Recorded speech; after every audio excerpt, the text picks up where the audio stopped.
Hey everyone, Alex Corey here with cultivatedchange.com. Today is compost day, so I had turned everything last week and I just wanted to show you guys the quickest way I found to increase compost load. So I start with this end would be the older piles, and I will use that in my garden beds. It's not finished because I create too much compost and I don't have enough space.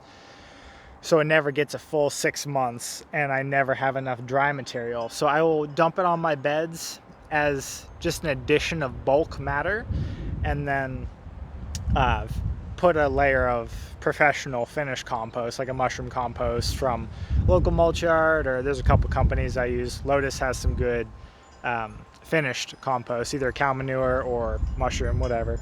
But I was making a new bed today because, as you can see, the tops of all of these are microgreens, spent microgreen trays.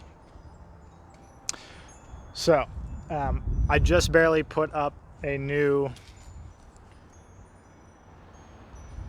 pallet, which you can get from around town, so it's the cheapest way to do it.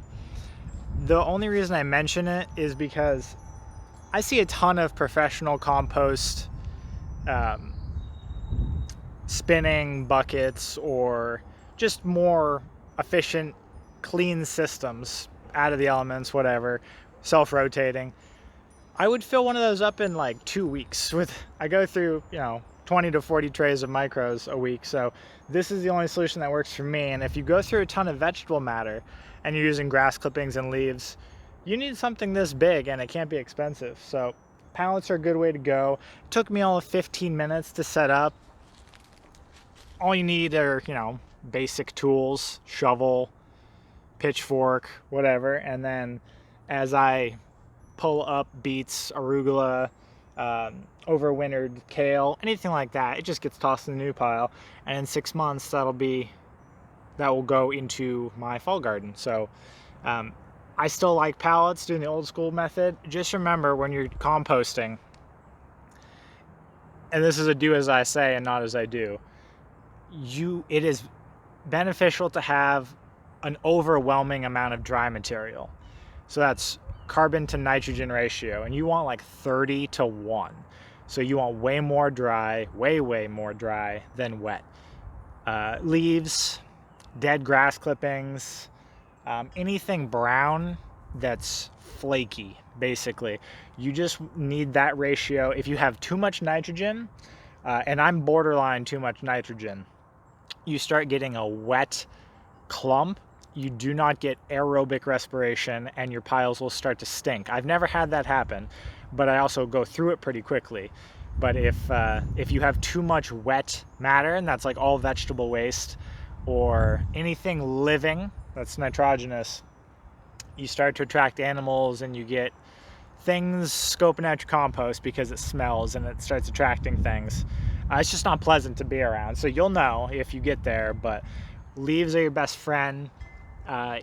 If you don't have a supply of leaves because it's winter, make sure you do that in the fall.